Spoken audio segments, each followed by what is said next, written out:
ಬಿರು ಬೇಸಿಗೆ, ಅದನ್ನು ತಡೆಯಲಾರದ ಸೆಕೆ. ಒಂದು ದಿನ ಬೆಳಿಗ್ಗೆ ಕೃಷ್ಣನನ್ನು ಕುರಿತು ಅರ್ಜುನನು, ತುಂಬ ಸೆಕೆ, ಹಾಗಾಗಿ ಹತ್ತಿರದ ಯಮುನಾ ತೀರಕ್ಕೆ ಹೋಗಿ ಸಂಜೆಯವರೆಗೂ ವಿಹರಿಸಿ ಬರೋಣ ಎಂದು ಕರೆದನು. ಇಬ್ಬರು ಯುಧಿಷ್ಠಿರನ ಅಪ್ಪಣೆ ಪಡೆದು ಯಮುನಾ ತೀರಕ್ಕೆ ಹೊರಟರು. ಅಲ್ಲಿ ಖಾಂಡವ ಎಂಬ ದೊಡ್ಡ ಕಾಡು, ಸೂರ್ಯರಶ್ಮಿಯೂ ಒಳಗೆ ಹೋಗದಂತೆ ದಟ್ಟ ಅರಣ್ಯ, ನೂರಾರು ಜಾತಿಯ ಅರಣ್ಯ ಮಹಾವೃಕ್ಷಗಳು, ಪ್ರಾಣಿ ಪಕ್ಷಿಗಳು ಅಲ್ಲಿ ವಾಸವಾಗಿದ್ದವು. ಅದು ನಾಗರಾಜನಾದ ತಕ್ಷಕನ ನಿವಾಸ ಸ್ಥಾನ.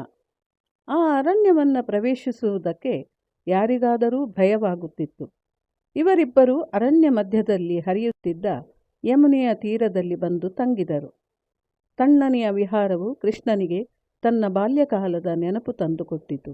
ಗೋಪಾಲಕನಂದ, ಯಶೋದೆಯು, ರಾಧೆ ಎಲ್ಲರೂ ನೆನಪಿಗೆ ಬಂದರು. ಅಕ್ರೂರನು ಗೋಕುಲಕ್ಕೆ ಬಂದು ತನ್ನನ್ನು ಬಲರಾಮನನ್ನು ಕರೆದೊಯ್ದದ್ದು, ರಾಧೆಗೆ ವಿದಾಯ ಹೇಳಿದ್ದು ಎಲ್ಲ ನೆನಪಾಯಿತು. ಮಟಮಟ ಮಧ್ಯಾಹ್ನ, ಸೂರ್ಯನೂ ಮೇಲೆ ಬಂದಿದ್ದನು. ಸುಭದ್ರೆ, ಸತ್ಯಭಾಮೆ ಡೇರೆಗಳಲ್ಲಿ ವಿಶ್ರಮಿಸುತ್ತಿದ್ದರು. ಕೃಷ್ಣಾರ್ಜುನರು ಯಮುನಾ ದಡದಲ್ಲಿಯೇ ಹೊರಟರು. ಹಾಗೆ ಮರವೊಂದರ ಮೇಲೆ ಕುಳಿತು ವಿಶ್ರಮಿಸತೊಡಗಿದರು.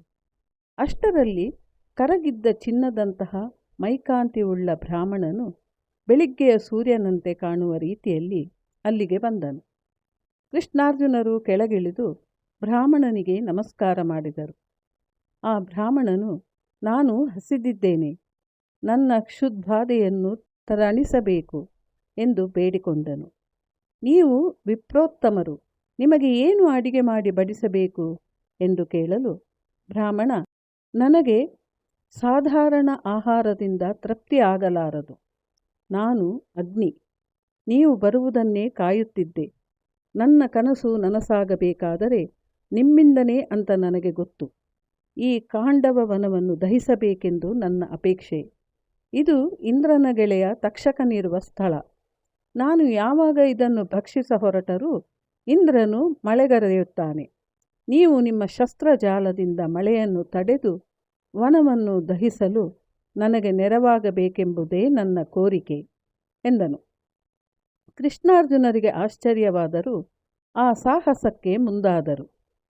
ಅರ್ಜುನ, ನಮ್ಮಲ್ಲಿ ದಿವ್ಯಾಸ್ತ್ರಗಳು ಇರುವುದೇನೋ ನಿಜ, ಆದರೆ ನಿನ್ನ ಕೋರಿಕೆ ಸಲ್ಲಿಸಲು ಅನುಗುಣವಾಗುವಂತೆ ಎಡೆಬಿಡದೆ ಬಾಣಗಳನ್ನು ಹೊರಚೆಲ್ಲುವಂತಹ ದಿವ್ಯ ಧನುಸ್ಸೊಂದು ಬೇಕು. ಅಲ್ಲದೆ ಈ ಕಾರ್ಯಭಾರವನ್ನು ನಿರ್ವಹಿಸಲು ಅನುವಾಗುವಂತೆ ದಿವ್ಯಾಶ್ವ ಹೂಡಿದ ದಿವ್ಯ ರಥವೂ ಅಗತ್ಯ.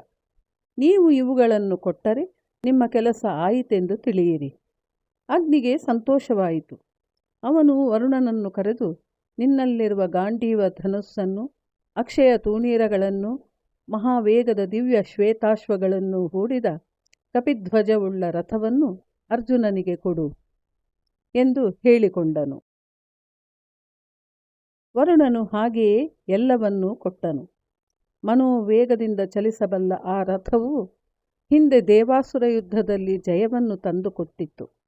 ಅರ್ಜುನನಿಗೆ ಬಹಳ ಸಂತೋಷವಾಯಿತು. ಇದು ಮುಂದಿನ ಭಾಗದಲ್ಲಿ ಮುಂದುವರಿಯುತ್ತದೆ.